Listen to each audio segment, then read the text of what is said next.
You're there. Hey, we made There it. you are, man. I'm glad it worked, man. I was gonna have a failure here or something. Jesus Good Christ. to see you, Mike. How are you, man? Well, I'm very grateful for you. You know, you helped me out tremendously when I interviewed you for No Human Contact, and it's you were there in Marion at the exact right moments. I mean, I'm sorry you were there, but at the exact moments that this crucial, pivotal thing happened in the Bureau of Prisons, which really changed the BOP's philosophy, in my opinion, and also led to, everything that's led to the supermax penitentiaries. So I thought one of the reasons I wanted to do the book is because I felt like somebody has to record this history. And of course, a writer who's on the outside can't really tell the story. It takes somebody like you who was on the inside, who knew these people, dealt with them. So the book would not be near as good as it is if you hadn't helped me out, especially about Marion and the shoe and what was happening back in those days. Yeah, thank you. Um, well, man, uh, you you probably wrote the most iconic prison book ever, The Hot House. It's probably, uh, probably more well known than any book about prison that I've ever read, in the history of my life. And Yeah. Well, that's very kind of you. It's kind of a freak thing that happened. You know, I I'd been working at the Washington Post. I was fortunate enough to do my first book that was a mini series and it was about the spies. Of course, at that point, you get somebody who's hot in the news, and it doesn't matter if you can write two sentences together. If they're willing to talk to you, you're going to have a bestseller. And then I wanted to leave the Post, and my editor said, "What do you want to do?" And I said, "Well, I want to go out to prison for a year and spend a whole year watching people." Now, publishers would never do that today, but they said if you can get the bureau. And Mike Quinlan, who was the new director, was angry because he felt like nobody was really covering prisons. They just come in for emergencies and riots.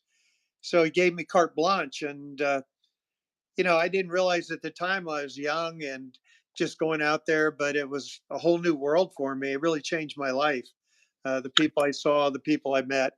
And I think once, even as an outsider, when you go into a maximum security prison and you see what those men or women are up against day after day after day, the grind, uh, you come away from that with your own little phobias, but also just realizing just how horrible a prison can be. And of course, you well, were in the worst of the worst. hey, and you picked a good prison at a good year and a good time too, because Leavenworth was a it was a big prison, and it was a serious prison. And the time that you were there, it was a very violent prison. You know, Yeah, Quinlan wanted me to go to one of their new kind of kiddie joints, and I said no, I want to go to Leavenworth because it was one of the best known, but also because Marion at the time was locked down 23 hours a day, so you yeah, didn't see the inmates. I mean, get up morning at 6 o'clock, the cell doors open, and you're free to roam until you know that's when. But it's always funny, Mike, because we describe, and I got criticized. Oh, you're only describing the worst.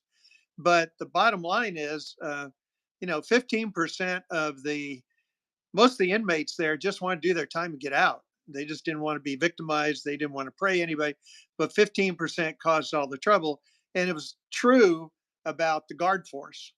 They had 15% who wanted to get in there and be super cops and beat people up and the whole 9 yards. And so it was kind of a mirror, society in that way.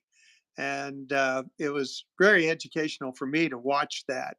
What do you do? And the funniest thing was, the Bureau of Prisons decided when they set up Marion, they said, "Oh, look, these 15% are causing all the problems in our prisons. Let's ship them to one place." Well, what happened is they shipped them off, and then inmates in the other places looked around and went, "Hey, John Greshner's gone. The Hulk Bingham's gone. Now I can be the tough ass in prison. So a new 15% emerged. And so, I mean, you're always going to have this power vacuum in a prison. And, I remember going over to the protective custody, and you think, oh, these protective custody guys, they're either rats or they're pedophiles or whatever. You know, you got to feel sorry for them because, they're all isolated and have to be alone. And they had 10 of them in Leavenworth when I was doing my book. And they all got drunk one Christmas, and they forced the weakest guy among them to have sex with them all. So it's like,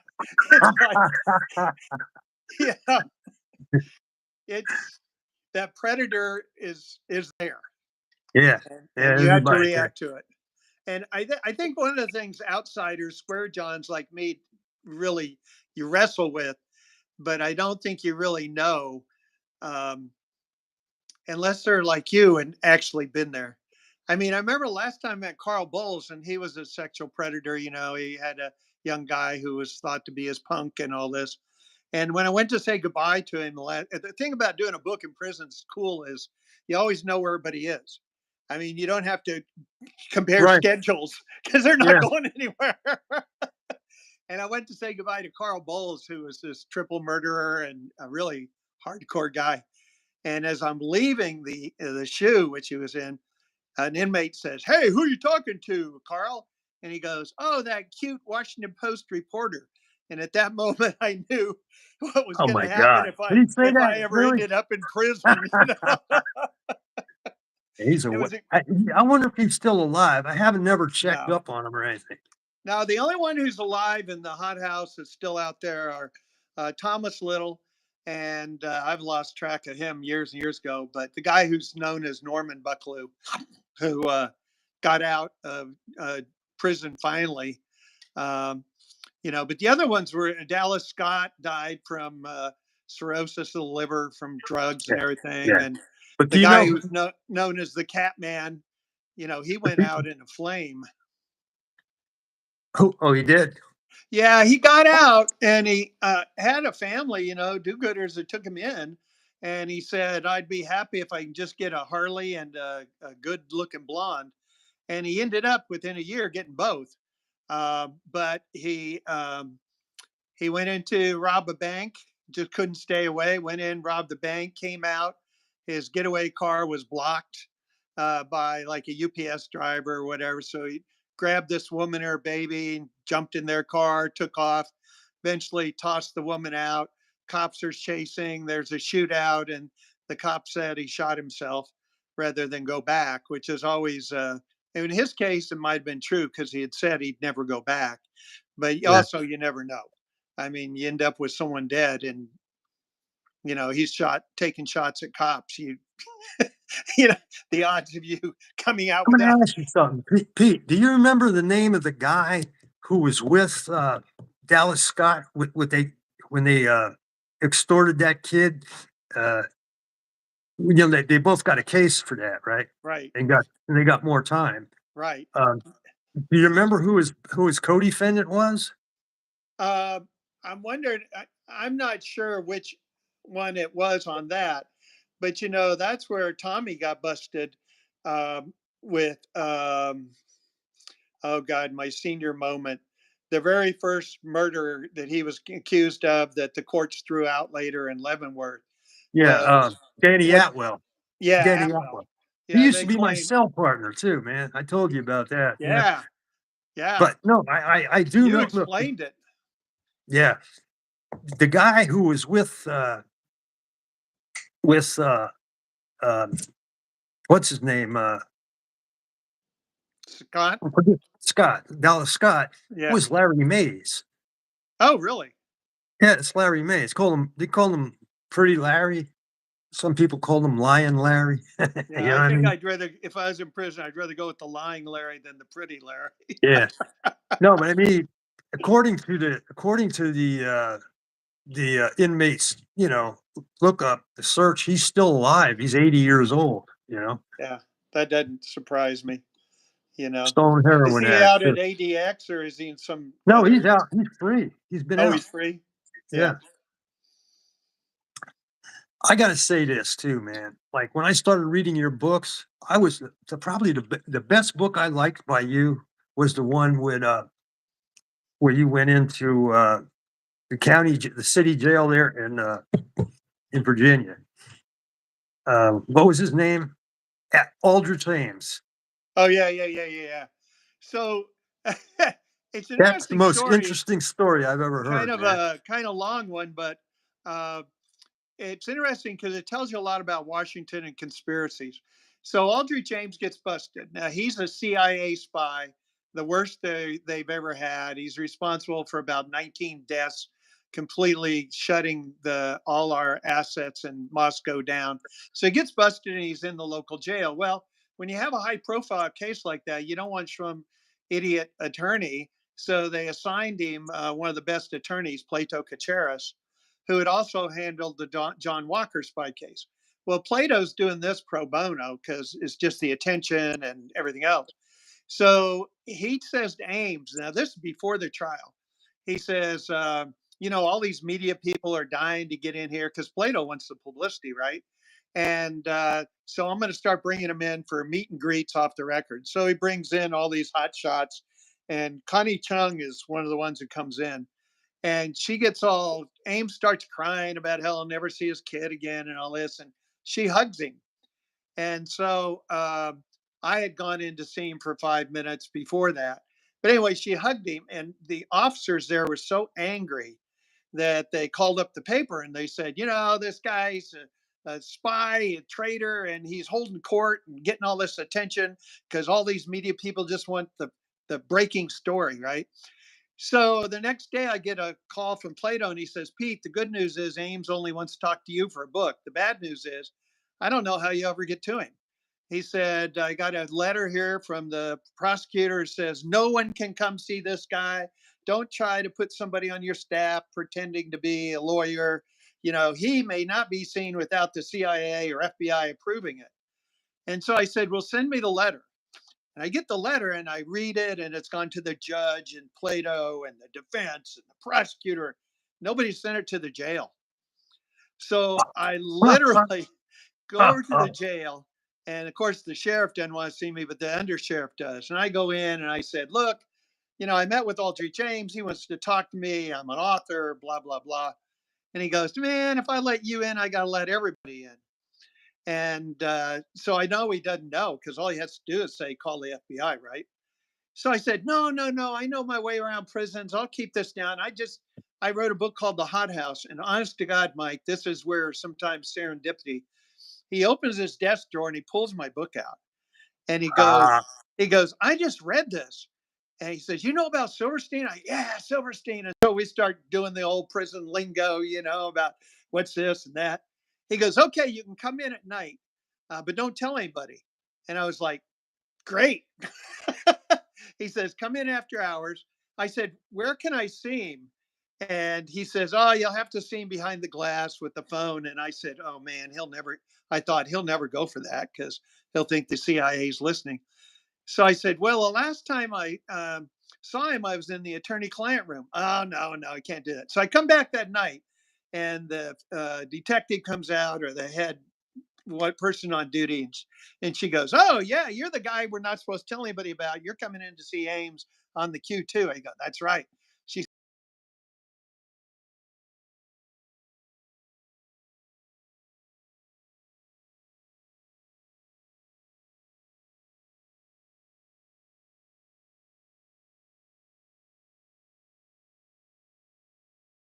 up an elevator in the Alexandria jail. You go in and they shut the door behind you, and you know how those I don't, maybe they're more modern now, but how you hear I've that been big in that clunk jail. I've been where in you that jail. I spent one night there once. oh, did you really? One night. One night. Oh, Yeah, I was you in didn't call transit. me. No, I was going to Petersburg. I was still young. No. Yeah. And they didn't lock the door behind me. So I said to Ames, I said, that door's unlocked. And he goes, oh. And he got up and he knocks on the window for the officers and goes, hey, you didn't lock us in. So they locked us in. Fuck. So I met with him for 17 nights. And then the FBI found 17? out. 17? Yeah, 17 in a row, and I'm tape recording it, and he's getting me all hyped up because he's saying, like, you got to hide these tapes if they get them, and you could be charged with espionage because I'm telling you things that, are secrets. And so I'm all, and it was so funny because, I'm such a novice. So I'm thinking, okay, I'll take the tapes and hide them under my dog's house out in the backyard. Eventually, I just sent them all to my brother. I figured Right. he could get arrested too. But anyway, um, I'll get this going here because I know we have limited time. Yeah, So we got all the time in the world, bro. Take your they time. they threw me out, and the guy calls up and says he better not have told you anything he shouldn't have. And I said, well, how in the hell am I going to know? I said he did ask me to go to Russia. And the guy Right. goes, well, we'll be watching you. Well, the reason he asked me to go to Russia was pretty funny, actually. Ames goes, and Ames is up in Terre Haute right now. I get letters from him. We still You still chat write all the them? time. You Yeah, still write them? Okay. yeah, I do. Anyway, so I'm sitting there talking to Ames, and he goes, yeah, the Russians, they're like dope dealers. They don't give you the whole bag all at once. They give it to you in pieces, keep you coming back. He said, they owe me 2 mil. Right. And I laughed. I said, they're not going to pay you 2 mil. He goes, why wouldn't they? And he said, other spies will want to make sure. Well, I don't know how other spies would know if they paid him or not. But he Right. said, I want you to tell them, go to Russia, write you a letter, go to Russia, and tell them I want my money. So I fly over to Moscow. I don't speak Russian. The guy who I hired to be my translator has chicken pox. So he's not going to be any help. I end up contacting the retired KGB general who was handled the Walker case, the first book I did.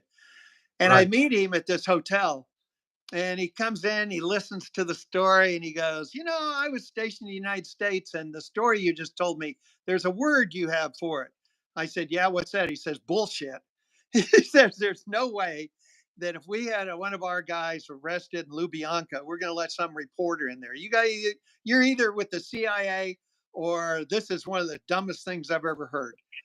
So I said, well, I know Ames is parole, and a parole for us means one thing, but for spies, it's, Mike, didn't we meet in Paris in 58? No, it was 59. It's the Yeah. word exchange. Right. So I give it to him. He goes, okay, be ready tomorrow. And I said, do you know your address where I'm staying? No, we know where you're staying. I'm going like, oh, great, cool.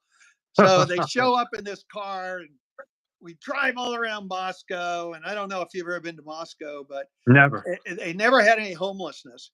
They have all these really ugly, look like milk carton buildings around the ring of the city because they didn't have any homelessness. You were breathing, you got an apartment. It may be crap, but you got it, right. That's back Yeah. during the Soviet era. So we go to this place, and of course, names are vanity. So it's all just numbers. It's like 12, blah, blah, blah, whatever. And we get out and get in the elevator. So there's no name on the building. And in the United States, if you go room 212, you're going to think, oh, that's the second floor. Well, not in Russia. They just start 1, 2, 3, 4, 5, 6. Wherever it lands, it lands. So you could be 14 and be on the first floor or the 14th floor. Who knows? So we ride up this elevator. And this is so cool because the FBI later had one of their sources send them all the information about me, and they said, hey, you didn't make any of that up. And I said, no, I didn't make it up. So anyway, it's verified. But I go in this elevator, and we go down the hall, and they open this door, and there's this really good looking blonde buxom woman there, and she goes, welcome, welcome. And I'm going like, oh man, this is going to be a honey trap. Right. You're right. And I'm thinking, Sounds well, like it. what, Kardashian made a sex tape. Hey, maybe. But anyway, I go in, and the guy says, look, he's a general. He says, I couldn't meet you in public, and let's talk about world peace and have a toast. Well, I'd been warned that they drug people. So I'm like, I don't want to take a toast. And they said, no, come on. So we toast for world freedom. Now I'm sitting across from him, and behind me is this big mirror. So, I mean, you don't have to be too bright to know they're filming you. Yeah, And of course. he says, okay, let me ask you about Ames. And what they're trying to do is figure out how he got caught. Right. And so they asked me all these questions, and I'm sitting there trying to think, is this a national secret? Blah, blah, blah, blah, blah, blah. Right. And he gets done, and then he says, now you can ask your questions. And I get out my notepad and I say, okay, Aldrich Ames. He goes, who? And I said, Ames.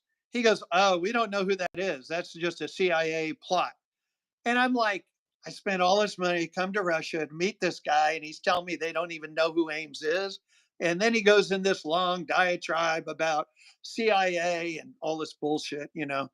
So I show my emotions. I don't hide them well. So I go out. We get on the elevator together, and he stops the elevator. He goes, "Man, what did you expect? This guy hasn't even been put on trial yet. We're not going to, Right. shoot our mouths off. That's Right. naive." And I said, "Yeah, I know, but he wanted me to come over, and they said, yeah, he wants his 2 million, right?" And I'm going like, "Yeah, that's what he wants."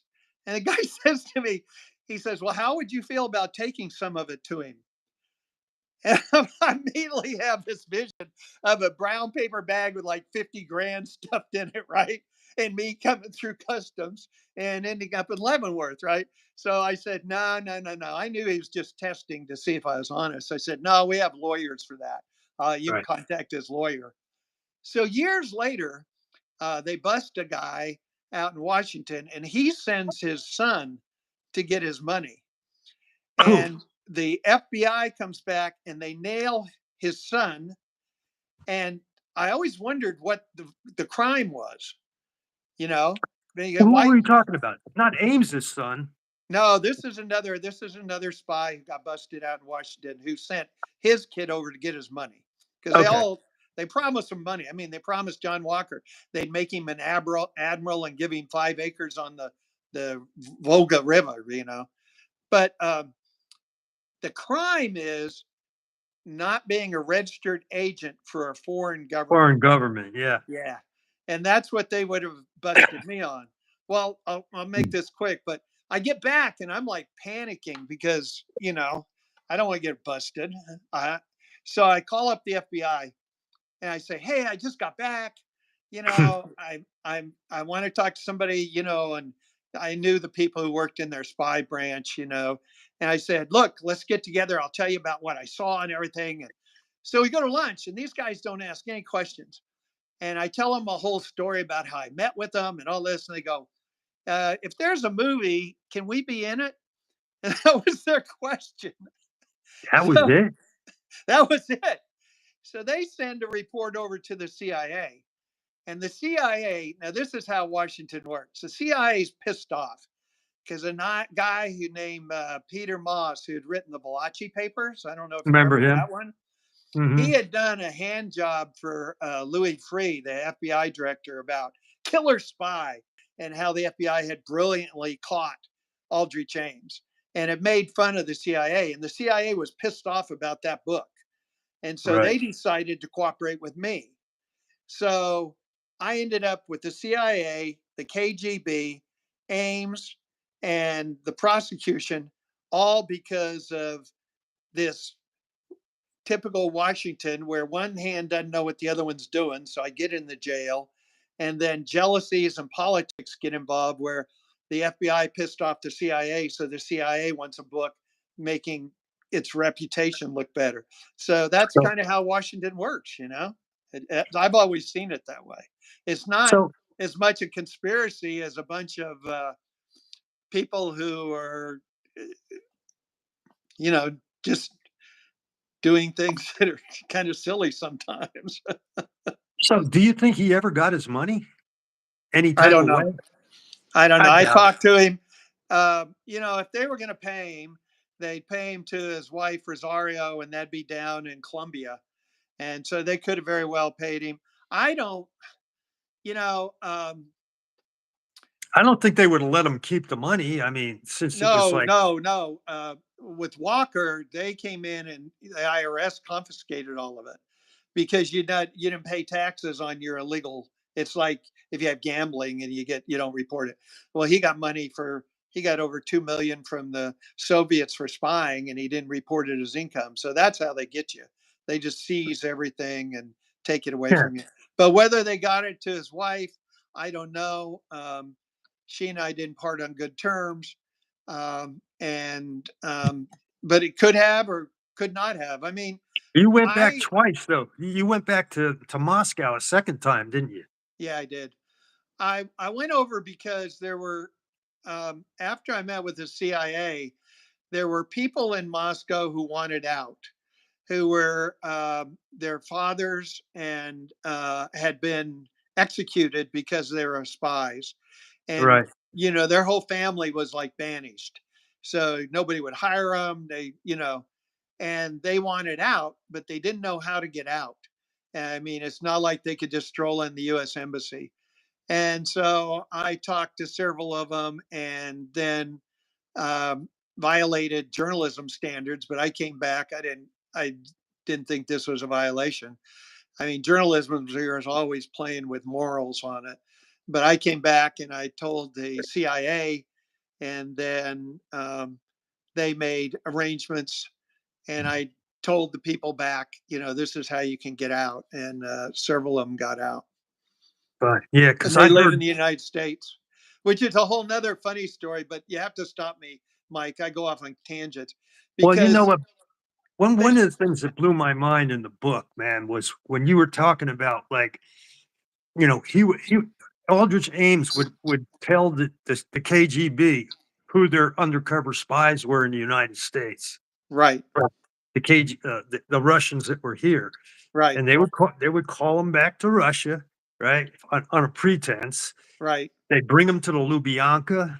right, They'd make them sign a confession, right, shoot them in the back of the head, right, to obliterate and they their face. and they would send a letter to their families saying that your loved one has been executed for treason, and they wouldn't even give them the fucking body or tell No, them where it was buried or anything. no, They're no. They fucking were, yeah, terrible people, man. yeah. But I wondered, with all these prisoner exchanges, if Ames would even be on the list. And Russia has gone out of its way for Russia citizens, but it's made no effort to try to get him and bring him over to Moscow or Russia. He'll die in prison. We don't we When it comes to being a traitor, there never is any. It's kind of like if you kill a correctional officer, you're never going to get out. I mean, that was Robert Stroud. That's Tommy Silverstein and Clayton Fountain.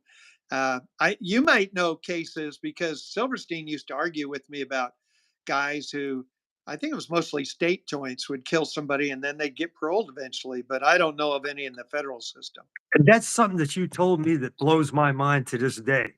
That is that uh uh what's his name? What the fuck? I don't, mm, I'm having a senior moment too. Yeah. Um, um, the guy just wrote the book about. Who? Me? Yeah, Thomas Silverstein? yeah, Silverstein. I'm telling you, dude, I'm losing. I think I have Alzheimer's. No, that he actually thought one day that he would get out. He told you that. Yeah. I, He I really think you thought that. got, don't you have to believe that? Don't you I have to think, believe you're yeah, going to I get think it's out? some, but I don't know how he could have been that. Yeah, I guess, but I mean, he killed a guard and a bunch of prisoners too. Right. I mean, he actually Well, thought he had. I don't think, I feel like from his point of view, I didn't, I think he didn't feel like anybody really gave a damn about Chappelle or No, Cadillac Smith. I nobody mean, gave a if you fuck. look at the Cadillac Smith case, the BOP is culpable in that. I mean, they knew they were trying to. Cadillac was trying to Absolute. kill him, and they could have prevented that. You can't tell me that when I asked the BOP, they said, "Well, it was the only secure prison where we had to keep both of them." And come on, man, I've seen the witness protection cells in the basement of Leavenworth. I mean, you could have stolen, put a guy in there forever and nobody even know where they are. But They anyway, could have put Cadillac on a different tier at least, you know? right, exactly. And they had reports. I mean, they filed reports about him trying to hit him with a zip gun and the whole 9 yards. So, Trying to stab him through the but bars. Yeah. it was, you kill a correctional officer, and that's where they drew the line. And then, of course, it really dovetailed nicely with Norman Carlson's uh, struggle to try to figure out how to protect officers, but also trying to get Marion under control. And the whole no human contact was, he told me that. And then years later, the BOP kind of backed off on it and said, "Oh, we don't know where you got that no human contact statement. We just have Huh. it's just solitary confinement." And I said, "That's bullshit. Norman Carlson told me that." Yeah, you know, I mean, he was angry. I mean, he lost two people he cared about, and they wanted. He told me, he said, only what was constitutionally promised, so many square feet, so much calories a day, and the rest was all just lights on 5 hours of 24 rec, hours a 3 day. showers. Yeah. Yeah, yeah, that was all just. And the thing that I never realized until years later, when I mean Silverstein and I corresponded for 33 years and talked on the phone, etc., was that one of the worst things at Leavenworth was they had a phone outside his cell, and they just come on for the night shift or whatever, and every 30 minutes just dial that number and let it ring, because he couldn't answer it, just to harass him. It was a matter of pride, so Yeah. about those things. Yeah. Yeah. I I, mean, you probably knew him better than a lot of his own friends probably know him. I mean, you kept in contact with that guy for, like you say, 33 years. yeah, we did a lot, in the beginning. It's like a budding romance, and that it wasn't sexual. But what I mean is, you're writing each other and calling each other. And we were real tight. And then when I got my divorce, he actually was really helpful to me, as strange as that sounds. I'll never forget one night we were talking, and I was telling him about how you go through a divorce, it's hell. And I was going through, and I said, "Oh man, these attorneys are getting every cent they can. And it's tearing apart my family and everything." And he said, "How much you paying those attorneys?" And so I told him, and he goes, "Hell, for 5 grand, I can get somebody to kill her." And I said, "No, no, no, no, no. Let's don't go there, okay?" Uh, But then it weaned off, and then we really got going again. I mean, we always stayed in touch. But you know how hard it is, and you're in the joint, and you have to make a phone call, and you call, and whether the person's going to be there or not, or if they're busy, So we always stayed in contact, and then I really told him I wanted to help him with his book. And when you're in prison and you're in isolation like that, you got to find something to keep occupied. And he dove into that. I mean, he started. I'd get 22 handwritten pages. He'd say it's 2 in the morning, but I just got to get some of this down. And unfortunately, it was unprintable. I mean, it didn't have a narrative. It didn't, it's this thought and that thought, and what happened here, and there's no chronology. And then when he died on his deathbed, his attorney was there with him, and they called me. Of course, I'd been following him. I knew he was where he was. And by that time, I got to know the family and everybody. And he said, "Pete, get my book published, regardless of how you do it. I want to give you the rights to my book." And I went, "Okay. Um, you really don't have a book, but I'll do it." So I promised him I would, and that's how No Human Contact came about. Is the only way I could get a publisher, and I got a real small publisher, the smallest one I've ever had, and it hasn't had the huge sales that my other books have had, and I can explain that in a minute. But you know, the way I got it was convincing the publisher that it was not only his story, but also the story of the BOP and the Marion killings, and how that led to the Supermax, and give it some historic. Because the publishers were all scared of it, because especially in the Me Too climate, which is when I was trying to sell the book to get enough to write it.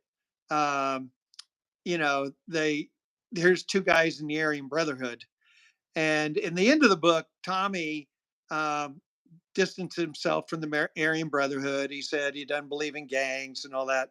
But the bottom line was that was in a court filing where he was trying to end solitary confinement. And then the appeals court in Denver, he had a really good attorney out of Denver. They had this great case against solitary confinement. And then the appeals court in Denver basically were a bunch of cowards. And what they said was, well, we really don't know what to do with Silverstein. So the BOP is the really best to handle him. And we aren't in a situation where we can really rule on solitary confinement. So the case ended up just going down the tubes. But anyway, he wrote Yeah. all this stuff, and I wanted to get his story out. And I think one of the criticism, the publisher was real worried because they didn't Aryan Brotherhood. And what I was trying to say is nobody really thinks he ever disassociated himself with the Aryan Brotherhood, you know, No. Well, and I'm no, that's surprised who he that, was. I That mean, you wrote the Hot House. Why wouldn't they take you as? Why wouldn't they publish it? You made you made that was one of the better books. I mean, didn't they make a right, lot of it money? still sells today. It's sold over uh, like 500,000 paperbacks, and in fact, my agent called me one point years ago and said, "Hey, HBO ripped you off. They have this thing called Oz, and they're using stuff from your book without paying you." But I was working on another book, and I didn't know. I never watched Oz. I don't know about you, but I have trouble watching prison movies Yeah, I did. because I most watched of them one are. episode. I don't like Oz. I didn't even like it. I just can't I, stand it. Yeah, I don't I like didn't prison watch it, movies. but they're so to me, they're also superficial. Now, I Yeah, liked Runaway Train. That was interesting, and I like moments. I'm going off on another tangent. I like go ahead. moments like in uh, is it Goodfellas, or is it where Pesci's there with the ink pen and they're in the bar and De Niro turns to the guy and says, "Hey, is this your pen?" And the guy gets in his face and Pesci grabs the pen and starts jabbing the guy in the neck. And you've seen that. I mean, I know you saw that in prison where there'd just be two guys and all of a sudden the guy goes off for some, you looked at him wrong, or Right, right, right. I remember I was walking with a guy I called Norman Bucklew, and we were walking down the tier, and a guy from the, God, what was it? The Texas Mafia? I think that's what it was coming down the cell tier block in Leavenworth. And, this is how prison is. And the guy, as a sign of friendship, goes, "Oh, you lousy motherfucker," and the other guy goes back like, "Fuck you," or whatever. And I grinned and they both stopped. And Bucklew turns to me and says, "Hey, I have a right to bust this guy. You don't." And I said, "Okay, no offense, no offense." But it was that how quick those things, and you know that better than I can, how Yeah, but you but get, but what did you do that made them I turn on? chuckled, I Oh, laughed, oh, oh. you know. So it looked Yeah, like I was I get, laughing I at did. him. And so, you know, but Thomas Silverstein also really taught me. He said, killing somebody is really serious, and you don't, you just don't do it on a whim. And you're you're making a face. You don't buy that. He would know, huh? He would fucking know, bro. Okay, I'll defer to your No, I mean, expertise. I mean, he was a fucking animal, dude. Yeah, Tommy was a fucking animal, bro. yeah, It wasn't terrible no, Tommy. he was just a very violent dude, man. You know, But of course, I didn't see that, and I knew from what he had done, but in talking to him and stuff, I saw this other side of him, and I wanted to convey that in the book because I get tired of these one-dimensional portraits of prisoners. You're Freddy Krueger, you're the worst person, you're blah blah blah blah blah. But I mean, Silverstein had people who loved him. He had family, he had kids, he had, the 9 yards. Now that doesn't mean I'm going to invite him home for lunch, but you know, right? I felt like with Tommy, you always are wrestling, and I'm sure you've done this a lot. Is it nurture? Is it nature? Blah blah blah. I mean, he started out with such a shitty life, and then he really grew up in the system. And you know, he State raised. he really believed that you had to be like this Nordic warrior, to have any pride, and he bought into that whole Aryan Brotherhood shtick, you know. And I believe he would kill for another person. And I don't think, he never flipped. He Never. never did. And after 36 years, and I don't know if I don't think I don't think Fountain ever testified against anybody. I don't Who? know. I'd have to check that. Who But that? Who Clay testified? Fountain, Clay Fountain. No, no, Clay never flipped. No. So Well, I I mean, you mean, know what I told you. You know what he I told you became, happened. yeah, he became religious. Yeah. But I don't think he ever, I mean, he disavowed it, said, in his writings to Professor Ward, David Ward, he said, I no longer adhere to violence and blah, blah, blah, blah, blah. And I reject gangs. But then when David Ward asked him, he said, well, what would you do if you go to a lesser joint and somebody starts after you? And he said, well, I kill him. I'm going to protect myself. So, Yeah. but I don't think he ever flipped either, which is No. always makes it more shocking when you see guys who are of that generation who were really big shots who did flip. Like John. All I, I can say is, I haven't spoken to him for years. I've watched him on YouTube, but I read the interview he gave with the Southern Poverty Law, where he basically said, that he left the Aryan Brotherhood because Barry Mills wanted him to send bombs and blow people up, and he wasn't in for that. I mean, you know more about that than I did, and more about his case, where I always heard it was just that Barry was going to have him executed, and so he well, boogied what out of there. happened was, I'm to tell you what happened, man. Like, he's a very braggadocious person. John, you know how he is. I Right. mean, he wants the spotlight. Um, and once he killed that guy in Leavenworth, um, Yeah. he thought that he should, he expected a ticker tape parade when he came back to Marion, and I think Barry Mills had got in a fight with a black dude, and he didn't win the fight specifically. He didn't lose it either. He got knocked down. He got back up, was fighting, and Wayne Bridgewater broke it up. Okay. And so after that, John started saying, "Well, Barry couldn't whip that motherfucker. He shouldn't be the shot caller anymore." Uh, That's a you know what I'm smart thing to saying? do. No, yeah. So that obviously drove a wedge between them guys.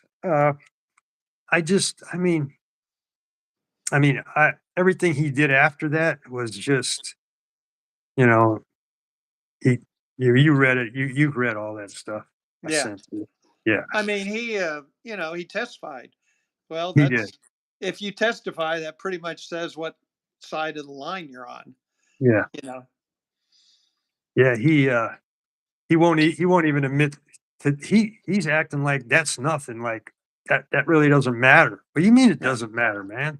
I mean, how could that not matter? That's what you swore to do for the rest of your life. You know, Well, you I noticed that of all the big Aryan Brotherhood members, he's the only one in a lower level Colorado state joint. All the yeah. rest of them are either stuck at ADX or some maximum And place none of down them are there. giving interviews, you know what I'm saying? No, None of them are talking to people or giving, showing up on TV shows and all this shit. I tried. I reached out to Randy Gomez, and I actually got one letter from him before they censored it. And I Really? reached out to the Hulk, Bingham. I reached out even to Barry Mills years ago and all those folks when I was doing my research, because that's what a reporter's supposed to do. And the Bureau of Prison just wouldn't give them my letters. It wouldn't let them through. And oh no, they wouldn't. I get back a notice saying we've informed the convict that you've written to him, but you're not allowed to do this because it's encouraging gang violence. Wow. The Bureau of Prison kind of turned, BOP turned against you after they found out that you were friends with Tommy, huh? Yeah, exactly. Well, it's funny because Gary Hinman, who was the head of Marion, I think he was jealous that we were doing Leavenworth. And after my book, Quinlan actually flip flopped on it.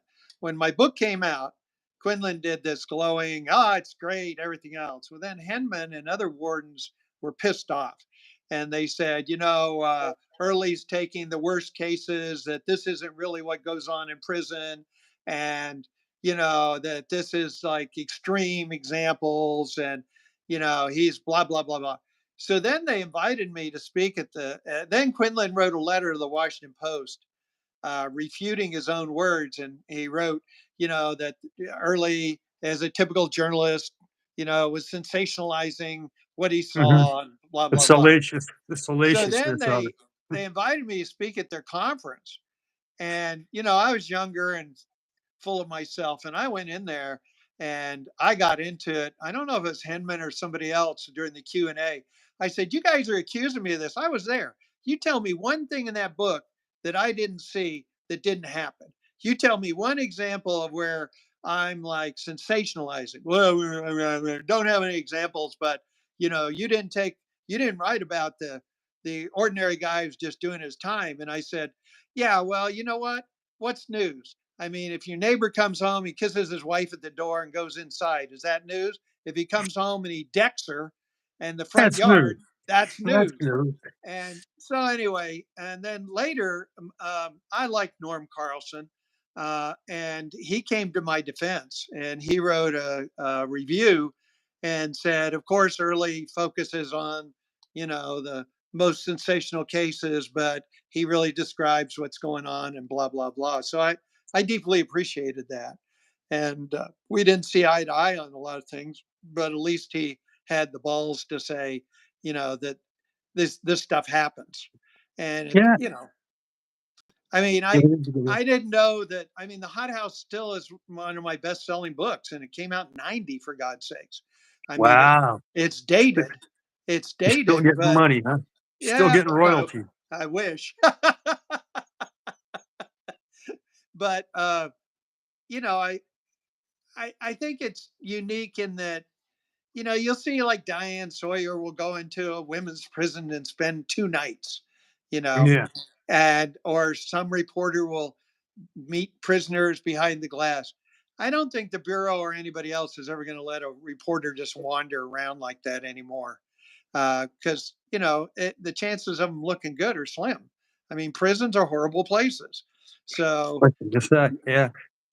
so it's like one time the Post sent me to Palm Beach to write about rich people, and there's no way that when you write about them and their lifestyle, and then they wanted to contrast it with poor people, you're not going to look good. I mean, Yeah. if you're, you know, if you're drinking $1,500 bottles of champagne and the person outside is starving, you're not. Anyway, I get it. So are you trying to get a movie made with I mean, with uh, no human no contact. human contact? I That- wish, because as a small publisher, I mean, usually my books sell minimum 15, 20,000 hardback covers, which is good. It's not as good as fiction. Fiction sells three, 400,000, but nonfiction market is a lot smaller. And then, like I said, I got about 500,000 on paperback on the Hot House. But no human contact has yet to sell 5,000 copies. And it's because it's a very small publisher. I mean, I don't think you can go in a bookstore and find it. You have to get it off Amazon. But again, we were lucky to get this publisher because the big guys, I mean, I always used to deal with Simon and Schuster, Putnam, or Bantam. Bantam did Hot House. They got me on the Today Show, the whole 9 yards. But this is a small publisher, but they're the only ones who had the guts to I mean, the big houses were saying there's no way with the Me Too movement we're going to come out with a book that may appear to glamorize somebody who's a member of the Aryan Brotherhood. And then, I was pretty scrupulous about letting Tommy tell his story.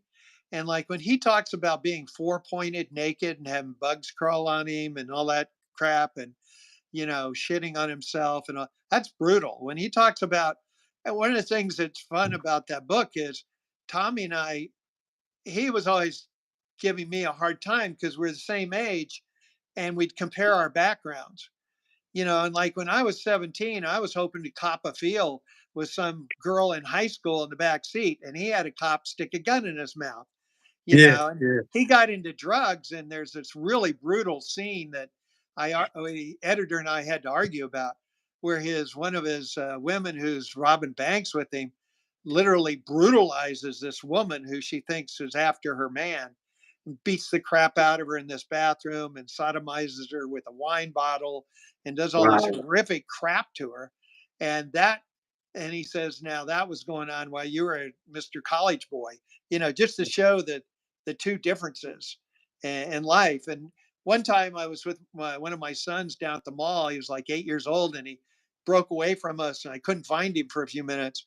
And I mentioned that. I mean, Tommy and I talked a lot, and I mentioned it to him. He broke up laughing. And he said, "Oh my God, when I was 9 years old, I was running away from home, and here you are freaking out because your kid's, on the National Mall." It was just interesting to compare the lives and see how his was just so horrific. But I don't know, Mike, you've been there. I mean, not everybody turns into Atomic Silverstein, thank God. Absolutely right. Yeah, that's But but given given who he was, I think partly not that I'm a psychiatrist, I think his mother, who was so anti-rat and then became one, and they're pounding into him this outlaw, his father being an outlaw. I think there was one moment in his life where he could have gone straight and he didn't do it. I mean, he chose not to do it. yeah. And so, those guys. One of the things that I was proud about the hot house and no human contact is people don't realize there is a there's a community in prison where these guys are professional prisoners. I Oh mean, yeah. yeah, like Dallas Scott, that's where he felt the most comfortable. I And know. I know. that's where they live. I mean, that you can claim it's institutionalization, but it's more than that. This is where, you know, I belong. Sorry. Yeah. I'm going to ask you, how's your health now? Are you okay? Are you in? Yes, I'm coughing up my lung. Um, so I went hiking. When I retired last year, I decided to do a lot of hiking because I love the outdoors. I grew up in Colorado, and I fell crossing a creek. Really stupid. I looked at the rocks and I went, "Oh, those rocks are going to be slippery. I'll be like Robin Hood walking across this log." And I took 2 steps, fell down, and broke 3 ribs. Luckily, didn't break my God, leg. really? And You broke them? yeah, I got out right at dusk. Nobody knew where I was. It was pretty scary. My wife wanted to kill me. But anyway, I was having trouble breathing and I thought, oh, I punctured a lung. And so I went in and they said, no, this guy was really kind of a horse's ass. He goes, "You're on stage 4 cancer." And I went, "What?" It just hit me cold. And so then I looked online. Of course, stage 4 cancer, normal life expectancy is 4 months after you get diagnosed. It's quick. And so then the next day, an oncologist came in and he says, "Oh, that guy doesn't know what he's talking about. You probably don't. It's probably the hiking fall." So 10 days go by. And by that time, they've drained fluid out of my lung, like a lot of fluid. And they tested it. And it definitely is stage 4 lung cancer. But what happened is really amazing, Mike. They have targeted therapy, and it was really perfected during the COVID. And these are 8 pills I take, 4 in the morning and 4 at night, and they're aimed right at the non-small cell carcinoma, adenocarcinoma I have. And Wow. so far, it's kept me in remission. And I feel bad because, like, uh, we got bad news just 2 weeks ago. My youngest daughter got diagnosed with breast cancer, and she's going to have to do chemo and surgery and go through all this horrific stuff. And I'm basically, she's stage 2, I'm stage 4, but I'm just taking 8 pills a day until they quit working. And there's a 60% chance I got 5 years. So, I hope to do more than that. I'm 73, but we'll wait and see. But if you went to the cancer place I go, you look around, you go like, oh man, these people are like bad shape. And then I'm sitting there and they go, do you have cancer? But I do. It's the But treatment. stage 4? I mean, that's far along, and you had no, No, no inkling, and you're no, not a smoker either. That's no, really that's real no. unusual, ain't it? No, and there's none in my family. Now, my wife's family is riddled with it, but and you don't know what it was. I have a hot tub. I like to get up and go out and sit in the morning. I didn't know if that's chemicals from there. I didn't know, if it's something stupid I did. I mean, you don't know. It's an errant cell that just starts multiplying. And have you ever had cancer? Me? No. Yeah. Uh, Yeah. I'm actually, I actually have a thoracic mass in my chest, and I'm Okay. having it removed next week. And they're gonna, Oh, and wow. when they, yeah, and when they pull it out, they're gonna see if there's any cancer there. But they said if there is, it's a very slow growing type of a Right. cancer, and Non so small cell. it's real easy to give a little chemo and Yeah. get rid of. You know, Yeah, they so need to do a biopsy and get it out of you. My brother-in-law had cancer from the sun, and he had a mass in him, like what you're talking about. And they went in there and they cut the hell out of it, and then they hit it with down at Virginia Commonwealth University, hit it with chemo and radiation, and then they added immunotherapy. that's John Greshner calling me. He's going to dispute what I said. Hold up. I gotta hit. It'll stop in a minute. It'll stop. He calls you regularly. Can he hear your Every broadcast? fucking day. Every day. Because the hothouse, I thought like Randy Gomez or Greshner or those people would have seen it. Now Greshner probably has now, he's in a state joint, but all those guys in the ADX, they had no idea what I wrote in the hothouse because they can't get it. And it's officially banned in Texas because it promotes homosexual activity. Texas. State state system? Yeah. I got a notice. This is years ago when it first came out, and it's been banned in Texas prisons. They won't allow it in because they claim it promotes homosexuality. Where'd that I'll come tell from? you what, there's plenty of homosexuality in Texas state prisons, from what I've heard, you know. I don't know what they're talking about. I don't think they need much help. But thanks for asking about my health. It's one of those things where you have your good days and bad days. Now that my daughter has it, I'm a little more focused on her than I am myself. But you do, I imagine, I can only imagine that when you were in the shoe and Marion, you had to think about, am I going to be around tomorrow? Am I going to Bro, I gotta survive? tell you, they came to my cell and said, "You know, Mister," they said, "You don't have a GED or you don't have a high school education. Would you like to take a GED? We'll give you the test." And I said, "Man, I'm doing 36 years and I'm facing another life sentence." I said, "I'm never getting out. I don't need a GED." And then, That was when I was in the control unit. Yeah. And yeah. then they said they'd give me $25 to take it. I said, "Give me the test. I need commissary, you know." But you got out. So I got it. Yeah, I got it. Yeah, but you got out too. And you're Oh, doing and yeah, well. and then, that's the point. I never thought I would, you know? I was Yeah. like 25, 26 then, you know? I couldn't fucking see the end of it, but But it happens, you know? don't you think though, and I mean, I'm not trying to placate anybody or soft soap, but most of the guys I met in prison, they were just down on their luck. They got involved in drugs or, some kind of petty crimes or, they didn't do well in school and people made fun of them and they found out violence worked. I mean, Mhm. most of them were not. I mean, you're talking about a different level when you get to somebody like Tommy Yeah, or yeah, you're right. Yeah, it's a different Gresham level. or, Yeah, good way you to know, put it. I don't like you were shocked when I said, Tommy thought he'd get out someday, and you know, everybody else was sitting around going like, "There's no way." And you wrote Witsec too. Somebody just came up in the comments section and said that he read a book by you called Witsec. I forgot you wrote that. Yeah, that was a funny story too because so my big thing was as an author, you either attach yourself to somebody who's really interesting and famous, like like okay, I want to do a book about Britney Spears. Well, then you're going to get publishers excited. Well, Right. back in the day, nowadays they won't do it because all they care about is politics and memoirs. But back in the day when I started in the 80s, you could put yourself in a situation that most people didn't see. Now you got to remember, this is when I went into prison in 87 to 89 in Leavenworth as a reporter.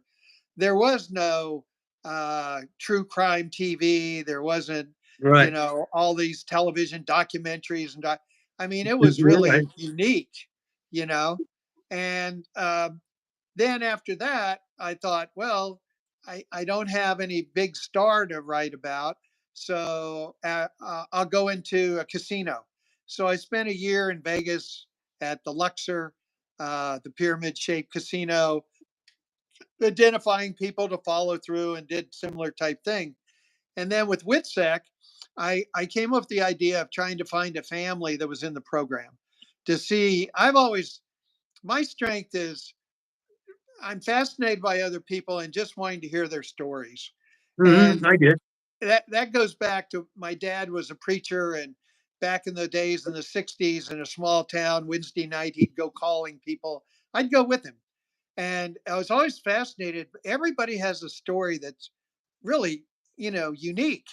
And Yeah. and and maybe they're not worth a book, but it's fascinating. So I wanted to see what it was really like. I mean, all of us have those moments where we go like, "Oh, I'd like to chuck it all and just disappear and reinvent myself." Well, it's not all it's built up to be. When you lose your past, you lose who you are, and nobody knows who you are. And maybe that sounds good for a while, but it's your identity.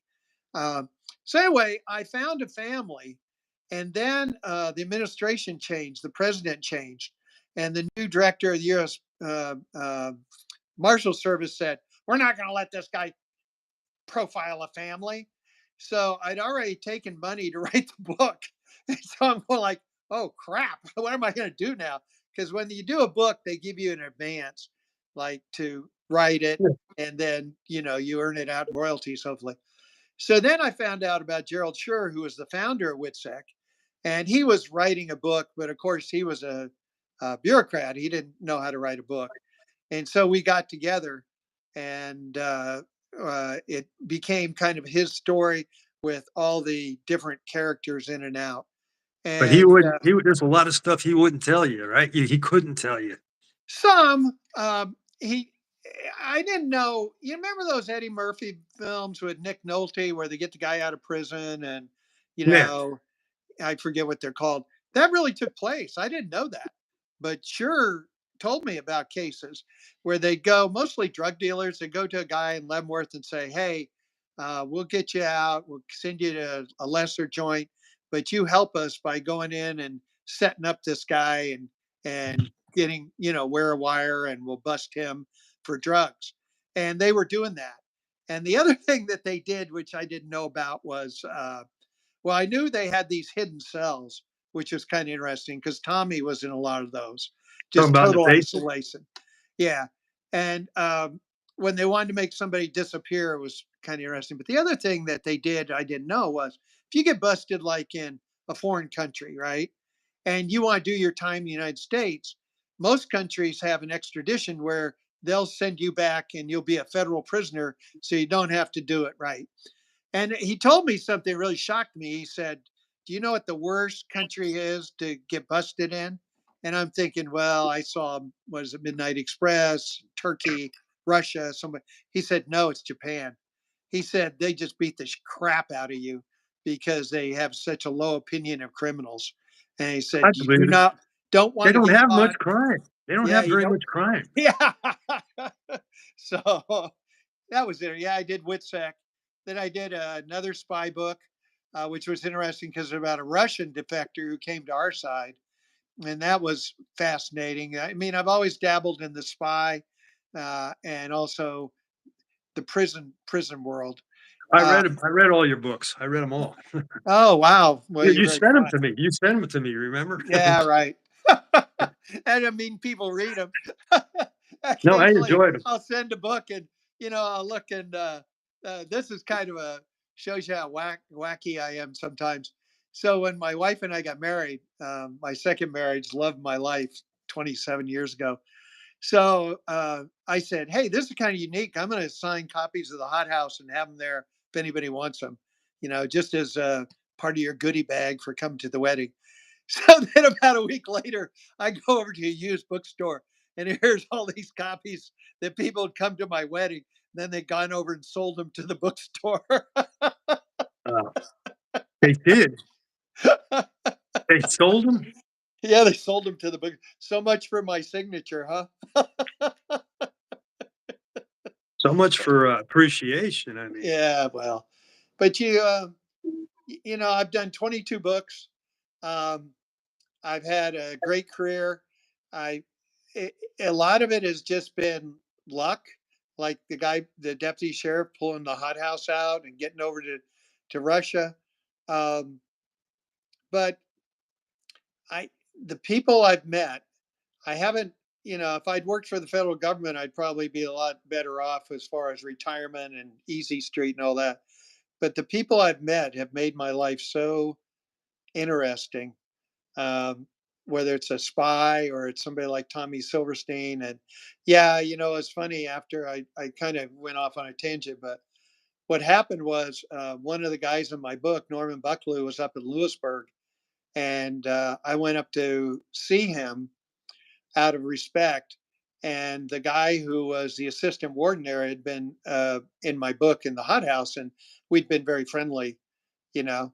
And he refused to come see me because word was out that I was sending Tommy $100 every Christmas, and so that did it. And I later found out memos, Earley is, The been, persona non grata. yeah, exactly. Wow. So that's right. And then I tried to get in the ADX, but they don't let anybody in the ADX. So they wouldn't let Mike Wallace in. So that's the way it goes. Man. Well, dude, I mean, And I got I to meet finally people like you. yeah, I So mean, there you this is the go. first time I've actually seen you face to face Yeah, like I this, know. you We know? had a lot of good conversations, though. You really helped me with Marion get the feel for that. And I could Yeah. just visualize John Grishner yelling through the bars how many push ups people had to do and, all that Oh, crap. man. He wasn't Different world. And that's why I yeah. wanted to know human contact. I really wanted to write it for history too, because you got to understand why we ended up with all these supermaxes. And I'm not big on supermax prisons, uh, but that's where we're headed. That's what they're going to do. So we'll have to get together again and chat about all this. I'm gonna have you back. Listen, yeah, I have a friend of mine who has a show that's 20 times more popular than mine. If you want, I'll get you on him. If Sure, you want to, like, plug your book or something, for sure. His name's, the hell is his name? Again, I don't even remember. that's Blood right. Blood on the Razor Wire. Blood on the Yeah, I Razor already Wire. did him. I Oh, talked you to already him. I did read his him? book. His book's good, actually. Oh, It's it an is. Yeah. update. Yeah, he was down in yeah, he was at a hardcore joint and he He learned got real quick. stabbed. It's Yeah, a good book. I it's great. I Yeah. I had a conversation with him and yeah, he did Did I well. get you So that interview, or was did you you get it somewhere? probably did. No, you did. You got I it think for I me. already got it for you. What And am I you talking got me about? an interview on another guy, but he hadn't done time or anything. He just was fascinated with prisons. And Oh, yeah, yeah. you introduced me to Stacks, him. Yeah. stacks. The Yeah. only thing that kind of irritated me, and it's my own fault, is one thing that's changed when I first started doing books. You did TV shows like I did the Today Show, and a real quick funny story there. It was the Hot House, and Brian Gumble is doing the interview, and he picks up my book and he leans forward and he says, "What makes this book so fascinating?" And when he said that, sales went through the roof. It's because they love Brian Gumble or they like who it is, and that was his endorsement, and bang, just took off. I mean, I did an hour on Phil Donahue, and nobody bought the book because his readers or his watchers don't buy books. You do an hour on NPR and you're going to sell through the ceiling. But Yeah. anyway, You were on Mike Douglas? What was it? Phil Donahue? I didn't know that. Yeah. yeah, Phil Donahue. That was a long time ago. It was about the cult murders that occasionally show up. But the one thing that's changed is now, like this publisher contacted me and they said, you need to do YouTube videos. You need to get on X. You need to do all that. And, I got my cancer diagnosed and I've just let all that drop. And Sure. what I've discovered since then is there's a lot of videos out there where they basically have taken my book and done a thing on Tommy as if they knew him. You can Mhm. top in Tommy Yeah, Silverstein, exactly. Yeah, sure. and you'll see, terrible Tom, and Yeah, basically they just rip off my book, and then halfway through they'll go told Pete Earley and no human contact, and that's the mention, and then you just rip it all off. So if it gets the story out, it gets the story out. So yeah. These people, yeah, they'll definitely plagiarize your shit, man. You know. yeah, that's happens. All right. Well, it's great talking to you. My phone's about to go down. It's been an honor dealing with Hey, you, Mike. You're a real square shooter. You didn't hold anything back when we talked. And I can't, I'm not blowing smoke. You were so helpful to me because, I talked to David Ward. I was in Marion during the lockdown, but they never let me by the visitor's desk. I think that's where I interviewed Greshner the first time, and Ronnie Busego was out in yeah, Marion, but you took me right into the shoe, right yeah, in there where Silverstein was there and all these different characters, and nobody else could do that. I yeah. mean, Tommy did. I mean, he wrote extensively about what his life was like in there, and but you gave me just great information. I appreciate it. Thank you very much, man. We'll get together again. All right, sounds I good. You wish you take good care. luck, man. Good And luck with and the operation. I'll check on you. I will too. Good luck with yours. With Thank your you. Bye bye bye. bye, guys. All right, guys. I'm cutting this off now. Live stream's over. Thank you, guys. Listen, man, that was a good dude right there, man. I've known him for a few years here, and I really enjoyed talking to him here. Um, I really did. I hope you guys enjoyed it. That's it.